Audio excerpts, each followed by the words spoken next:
really excited to be talking about a topic for blockchain technology that intersects so many aspects of life to the point where we can say blockchain technology can transform human civilization and the human experience of the future. And that touches each and every one of us. And it's already here. Blockchain technology possessing a vast potential to really transform economic, environmental, and social and humanitarian solutions. It's facilitating transparent data exchange, creating efficiencies for public services, and blockchain solutions are also creating a much safer and accessible financial environment for all of us. We're here to highlight some of the most promising solutions being built with our three panelists, and alongside the importance of cross-sector collaboration to benefit communities and worldwide. So I'm Diana, I run research at GBBC, and I will call on the panelists to introduce yourselves briefly and tell us something that you're more excited about on what you're working on, and then we will delve into blockchain and the human experience and specific examples. So I'll start with John right next to me. Well, thank you, and hello everybody. Thanks for being here. I'm Jonathan Perri, and I'm the Director of Social Impact at Ripple. For those of you who aren't familiar with us, we are a financial technology company that offers enterprise blockchain solutions for businesses, including payments, custody, and stablecoin.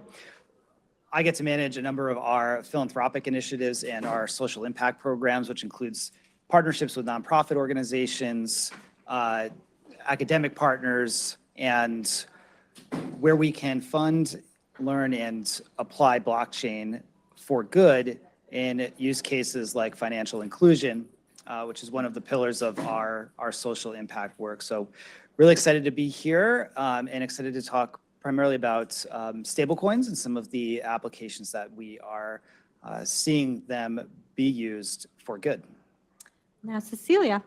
Hi, good afternoon, everyone. My name is Cecilia Kushner. I'm the Chief Strategy Officer at the New York City Economic Development Corporation. We're the economic development arm of the City of New York. So we manage 65 million square feet of real estate on behalf of the city, and then we use these revenue to invest in the economy. Our priorities are diversifying the city's economy, and so much of this diversification has happened through tech over the last 15 years. So we were very interested in bringing any subsector of tech into New York City because we believe this is where innovation actually collides with markets and will build problems. And we're very excited about the potential of blockchain on energy, as well as community partnerships and community solutions at the local scale. And Marta. Hi, everyone. I'm Marta Belcher. I'm the president of the Filecoin Foundation. Filecoin Foundation is the governance body for the Filecoin network. Filecoin uses blockchain technology to create a decentralized file storage network that puts users in control of their own data. One thing I'm really excited about that's relevant to today is the work that Filecoin Foundation has done with GBBC and the UN World Food Program. Wonderful. So let's delve into this. Stablecoins. Let's start with stablecoins. Stablecoins are increasingly being tested for use in donations and aid distribution to reach the global majority of the world, often with less access to financial services. What are the unique advantages that they bring compared to traditional solutions in traditional financial systems?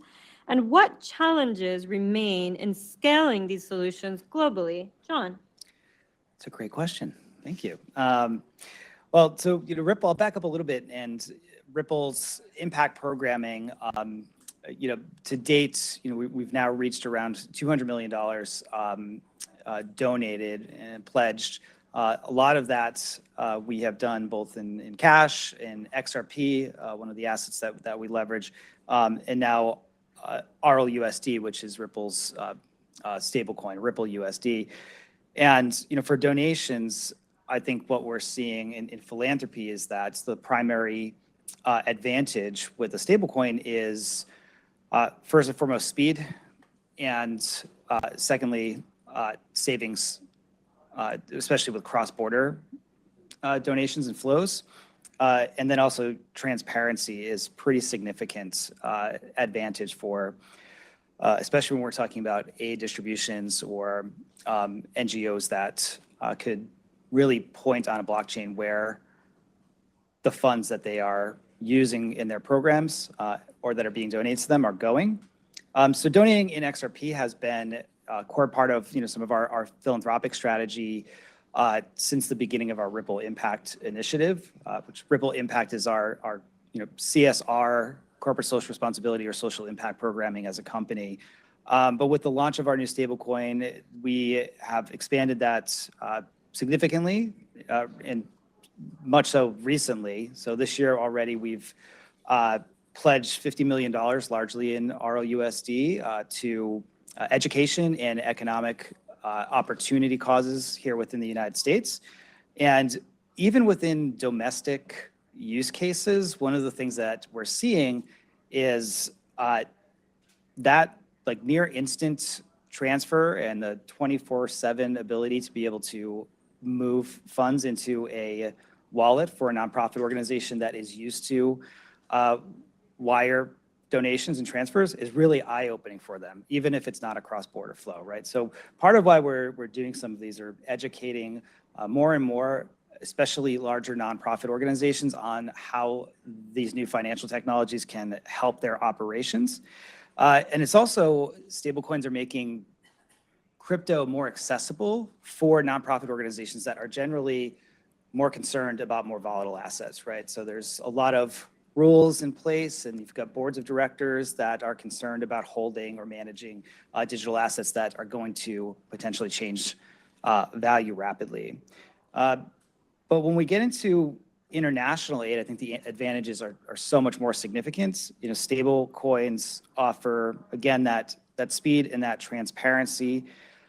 And there's also programmability of stable coins that I think is going to be quite eye-opening for a number of nonprofits that are engaging in humanitarian aid and development work. And once they start to realize that they can really kind of program and customize money in a sense, it opens up a lot of new opportunities. But we've been working with an organization called Mercy Corps Ventures. Maybe some of you have heard of them, but they're the impact investing arm of Mercy Corps.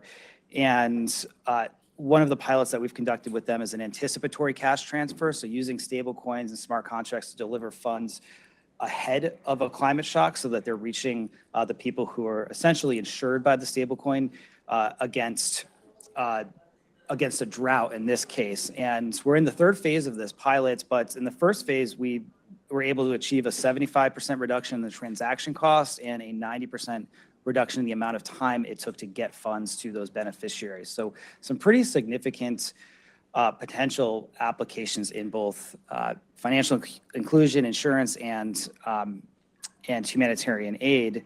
The last thing I'll just touch on too is just in scalability. I think when we're focusing on that aid solution, there's been, when we're thinking about challenges that we're facing here, there's been a lot of focus on kind of the last mile, and I think there's more opportunity on that middle mile at the moment.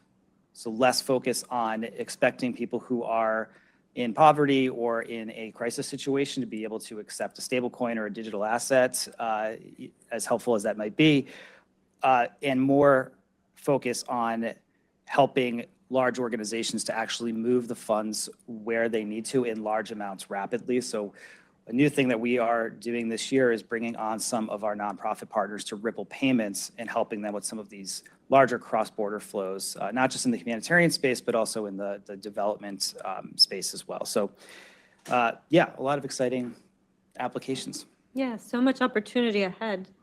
Moving to Marta, what regulatory, compliance, and institutional infrastructure is needed to integrate decentralized technologies like blockchain into existing systems so that these solutions can take off more easily? And what gaps must be closed for these solutions to truly operate at scale? Yeah, so this is something that we've been talking about at GBBC events for going on a decade at this point. But it's really exciting to be talking about it right now because in the US, we're seeing a lot of momentum around this. So it's a really great moment to be talking about what regulatory pieces need to be in place. So for a long time, there has been sort of regulatory gray area around cryptocurrencies, specifically around whether and under what circumstances they're treated as commodities versus securities, which sounds a little bit niche, but it's actually really critical because if cryptocurrencies are treated in a particular way, then the sort of peer-to-peer and programmable aspects of them that make them so valuable and make it possible to sort of instantly and automatically transfer value across the world just sort of breaks down and doesn't work. Oh, absolutely. What a great idea. Thank you for pointing that out. Luckily, I have a loud enough voice, so that's great. But I'm sorry to the people on the live stream. Yeah, I'm sorry to the people on the live stream. So, what's really amazing at this moment in time is that we have market structure legislation, which basically in the United States, which basically clarifies the issue of how cryptocurrencies are treated. We had stablecoin legislation that already has been passed just this year and signed into law, which is a huge step forward. And we also have market structure legislation that has passed the House and is being looked at in the Senate. And that piece, I think, is absolutely critical to get through by the end of this year, specifically because I think this is the year where we really have momentum, and we'll lose momentum next year with the midterms. So I really hope that there will be finalized market structure legislation that will really make it possible for cryptocurrencies to kind of deliver on all of the promises that they have. Wonderful. And moving to a citywide perspective, Cecilia, why is New York City excited about the promise of blockchain applications in their many facets? Yeah, it's a good question. I mean, we are the second largest tech hub in the world. And so part of our main interest is to bring all technology to deal with the $9 trillion market that we have here. And so in order for any technology to develop like real life solution and actually grow, one has to be in New York to use the city as a test bed and to use like the diversity of industries that we have here and the diversity of firms that we have here and the immense talents that we have here, and to make that the playground. And so that is like at a broad scale why we're really interested. We're specifically interested in blockchain because we think it is a way to address issues that otherwise are systemically blocked. So for example, we're very interested in energy resiliency and resiliency of the grid. There's a lot of technology that's being put in place around battery storage or community solar that are really meant to allow community to better control their energy production and their energy structure, and to be able to actually also benefit from the savings that could come from alternative modes of energy. And blockchain can be an enabler for these technologies to actually be more controlled and for the savings associated to also be controlled. So you could imagine like solar panel savings being shared between neighbors around a common set of infrastructure. And so unless we have the financial structure that is safe and can be controlled at a local level to do those types of projects, like we're not going to be able to see the scale that the city thinks will be necessary in order for the grid to be resilient in the decades to come. So we're really interested in how these technologies are an enabler of other technology to respond to very large scale, complex problems where government alone cannot come with a solution. So a lot of human problems are very complex, global and local problems that involve many facets. We're talking here about energy systems, financial systems, and regulatory systems.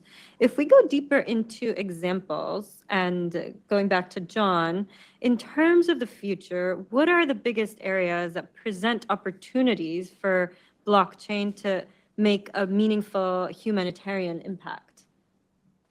I mean, I mentioned the humanitarian work, and I think that there's a lot of focus and excitement around that space right now, and same with philanthropy. But I do think the big issue area where stablecoins are going to significantly scale up and are already making a difference is going to be around remittances. And, it's a crucial lifeline for hundreds of millions of people. It's connected to, I think, a dozen SDGs, and there's something like close to $1 trillion dollars in remittances last year, outpacing foreign direct investment and official development assistance. But at the same time, we still have traditional fees that are 6% or more. They can take days to settle. And so these are pretty significant problems. And that's why there is also an SDG goal of reducing the cost of remittances to 3% or under by 2030. This is where I think stablecoins are really going to start to scale up, and you'll start to see them being used by remittance providers in the coming years. We've been sort of actively building some of that payments structure and infrastructure at Ripple through our payments network and our cross-border payments products. And also most recently bringing on and expanding our stablecoin into Africa with 3 really exciting new exchange partners, Chipper Cash, Valor, and Yellow Card, 3 of the largest exchanges on the continent there. And so I'm very excited for where that's going to help at least us in terms of the partnerships that we're developing with different organizations that are addressing remittances and some of those humanitarian issues as well in terms of off-ramping and providing more access or accessibility to these assets. Wonderful. Now moving to Marta, as we talk about solutions that impact wide communities, let's go to talk about digital public infrastructure as they intersect with Web3. What is the role of these shared infrastructures for secure and resilient data exchange in specific? Yeah, absolutely. So, the thing to me that is so cool about cryptocurrency is that it allows you to write computer programs for your money. So, for example, you could write a program that says, for every second of a song that I play on my computer, automatically transfer a millionth of a cent to the songwriter. And that actually enables you to do a lot of really cool things that I think are relevant to this space. For Filecoin, what we do is use that programmability to create a decentralized file storage network. So you can think of it like Airbnb, but for file storage. So people can rent out their extra storage space on their computer hardware to other people who pay to store their files using Filecoin. And there's a computer program that says, is that file still being stored? Yes. Great, then transfer, a millionth of a Filecoin, right? And so that can all happen instantly and automatically across the world in a way that isn't possible without cryptocurrency. And that might sound a little bit like a niche use case, but in reality, it's actually a fundamental sort of piece of infrastructure for the next generation of the web, and a web that where people are actually in control of their own data. Specifically today, if you go to any website or you're using your computer, most of the time, in fact, the vast majority of the time, the actual data that you're accessing is being stored by one of 3 companies: Amazon, Microsoft, or Google. And so that means that we're all living our lives through a handful of corporations, and we have no choice but to trust those corporations with our data. And what we believe is that using decentralized technologies like Filecoin, you can create a better version of the web where people are in control of their own data. And there are already many humanitarian use cases of Filecoin and other decentralized technologies. One example is the work that GBBC and Filecoin Foundation have done with the UN World Food Program.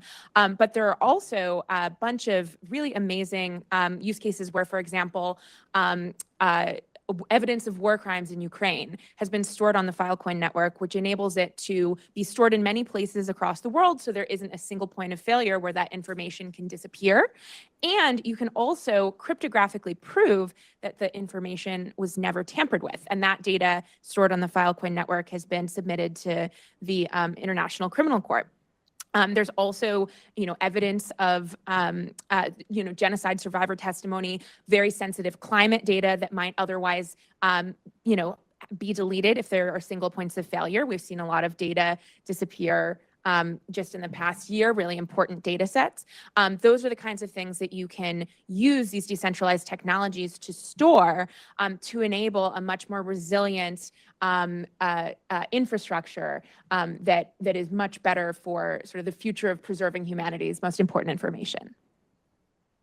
Wonderful. And moving to Cecilia, a lot of these complex global and local issues that affect all of us require stakeholder collaboration. What to you is the importance of public and private collaborations coming together to advance blockchain solutions for social good, for the common good for all of us? Yeah, so a lot of what we do at EDC, well, public-private partnership is the core of what we do. Like, we don't believe that you can actually like regulate an economy. You need to partner with a lot of the civic society and the private sector to come up with solutions, test them, and bring them to scale and market. So it's a lot of what we are enabling here. On blockchain, a couple of things that the city has done over the last few years that I think are interesting and relevant. The first one is that we changed regulations, so we now have challenge-based procurement. So it used to be that if the city wanted to purchase services, it had to define a very specific scope of work and procure it so a firm could respond specifically to the task that the city was demanding for a specific price. Moving forward, the city will have the ability to say, I have a problem, define the problem really clearly, get companies to propose solutions to the problem, like how they would go about it without the city defining that. And then the city will be able to have a certain amount of time to pilot these solutions with the companies. And then depending on which one is actually operating at scale, with the speed and the level of partnership that is necessary, then the city will be able to procure directly.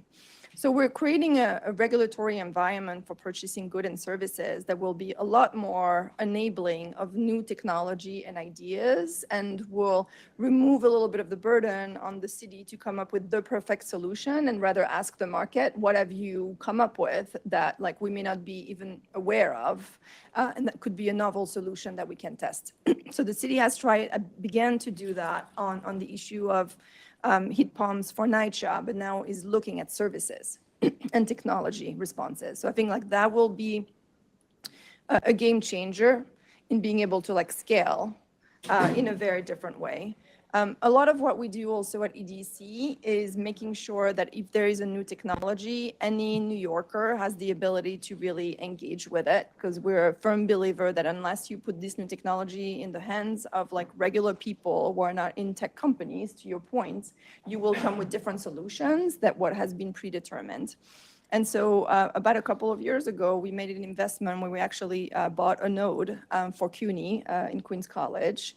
And we developed a curriculum with some of the professors there so they can actually play with blockchain. So CUNY students in Queens, local kids, can define what is the solution that I want to see, what is the problem that I want to see, and test it. And that was the first time that the City University of New York actually had access to like the basic infrastructure that would allow people to be able to like engage with blockchain. We also are, as I said, very dedicated to the issue of climate change, where, I mean, New York City is a collection of islands. The level of humidity today is completely insane. So at the end, we will need like the whole of society to come up with solutions. So we are piloting on a number of EDC assets and throughout the entire city. A lot of the companies that come and want to pilot with us are actually pure software, and some of them are blockchain, and trying to understand like how are we using energy, how do you price energy, how do you share energy among assets, how do you share energy between city assets and community stakeholders. And so there's just a lot of ways in which we are trying to learn with humility as to what blockchain or any new technology can bring to city services, but also be the champion for technology to grow and be successful in New York. This is so incredible. In this conversation, we've already covered so many examples that are transformational for blockchain technology to change the human experience. And we're only scratching the surface. At GBBC, we published, if you might have already heard, a use case handbook where we've covered 101 use cases of blockchain technology across all industries and across all facets of our life. And those are areas where it gets real. And Stuart he has one. He's waving it. I love to see it.